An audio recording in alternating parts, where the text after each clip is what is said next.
నమస్తే. ఆంధ్రప్రదేశ్ రాష్ట్ర వాతావరణ శాఖకి స్వాగతం. ఈరోజు అనగా నవంబర్ 30 తారీఖున వాతావరణ విశేషాలు మరియు సూచనలు గమనించినట్లయితే, నైరుతి బంగాళాఖాతం మీద ఏర్పడినటువంటి ఫెంగల్ తుఫాను గత 6 గంటల్లో గంటకు 10 కిలోమీటర్ల వేగంతో పశ్చిమ వాయవ్య దిశగా కదిలి ప్రస్తుతం 12.3 డిగ్రీల అక్షాంశం మరియు 80.7 డిగ్రీల రేఖాంశం దగ్గర కేంద్రీకృతమై ఉంది. ఇది పుదుచ్చేరికి తూర్పు ఈశాన్యంగా 100 కిలోమీటర్ల దూరంలోను, చెన్నైకి ఆగ్నేయంగా 100 కిలోమీటర్ల దూరంలోను, నాగపట్నంకి ఉత్తర ఈశాన్యంగా 190 కిలోమీటర్ల దూరము, అలాగే శ్రీలంకలోని ట్రింకోమలికి ఉత్తరాన 420 కిలోమీటర్ల దూరంలో ప్రస్తుతం కేంద్రీకృతమైంది. ఇది ఈరోజు సాయంత్రం సమయంలో దాదాపు పడమర దిశగా పయనిస్తూ గంటకు 70 నుండి 80 కిలోమీటర్లు, గరిష్టంగా 90 కిలోమీటర్ల గాలుల వేగంతో తుఫానుగా ఉత్తర తమిళనాడు మరియు పుదుచ్చేరి తీరాల దగ్గర అనగా కరైకల్ మరియు మహాబలిపురం మధ్య పుదుచ్చేరికి దాదాపుగా సమీపంలో తీరం దాటే అవకాశం ఉంది. ఈ ఫెంగల్ తుఫాను తీరం దగ్గర పయనించేటప్పుడు తుఫాన్ నెమ్మదిగా కదలడానికి అవకాశం ఉంది. అలాగే భారత వాతావరణ శాఖ ఎప్పటికప్పుడు ఈ తుఫాను యొక్క తీవ్రతను మరియు దిశను అంచనా వేస్తూ ఎప్పటికప్పుడు హెచ్చరికలు జారీ చేస్తూ ఉంది. వీటి ఫలితంగా ఆంధ్రప్రదేశ్కి ఈరోజు వాతావరణ సూచనలు మరియు హెచ్చరికలు గమనించినట్లయితే, తేలికపాటి నుండి ఒక మోస్తరు వర్షాలు మనకు అనేక చోట్ల దక్షిణ కోస్తాంధ్రప్రదేశ్ మరియు రాయలసీమలో సంభవించడానికి అవకాశం ఉంది.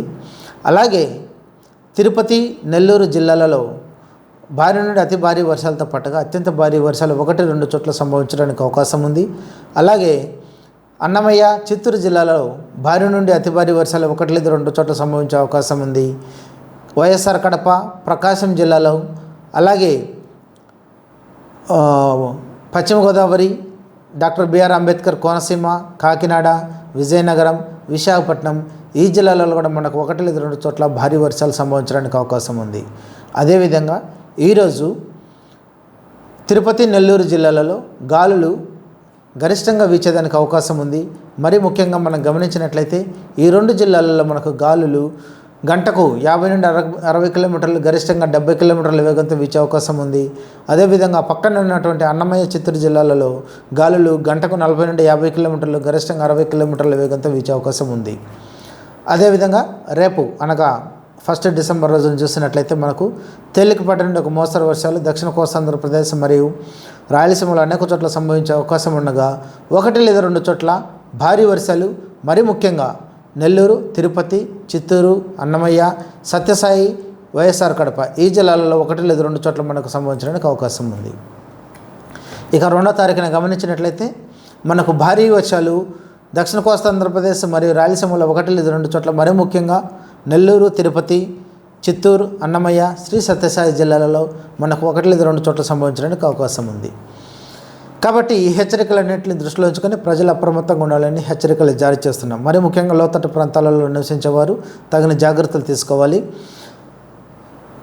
ముఖ్యంగా నెల్లూరు, తిరుపతి ఈ పరిసర ప్రాంతాల్లో మనకు భారీ నుండి అతి భారీ వర్షాలతో పాటు అత్యంత భారీ వర్షాలు, అలాగే గాలులు కూడా 50 నుండి 60 కిలోమీటర్లు, గరిష్టంగా 70 కిలోమీటర్ల వేగంతో వీచే అవకాశం ఉంది. కాబట్టి మనకు చాలా ప్రాంతాలలో పాడుబడ్డటువంటి భవనాలు నెలకొరిగే అవకాశం ఉంది.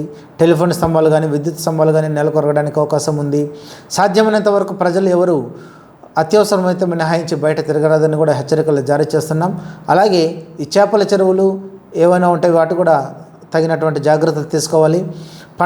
పంటలు ఏవైనా కోతకు వచ్చినట్లయితే వాటి కూడా తగిన జాగ్రత్తలు తీసుకోవాలని హెచ్చరికలు జారీ చేస్తున్నాం.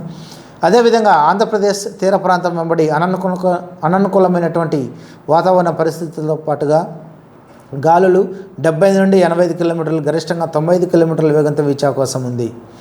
అదేవిధంగా తిరుపతి మరియు నెల్లూరు జిల్లాలలో ఇంతకుముందుకు చెప్పినట్లుగా గాలులు 60 నుండి 70 కిలోమీటర్లు, గరిష్టంగా 80 కిలోమీటర్ల వేగంతో వీచే అవకాశం ఉంది. అలాగే సముద్రం కండిషన్ చూసినట్లయితే మనకు very rough to high condition ఉండే అవకాశాలు ఉన్నాయి. కనుక మత్స్యకారులు ఎవరు కూడా చేపలకు వేటకు వెళ్ళరాదని హెచ్చరికలు జారీ చేస్తున్నాం.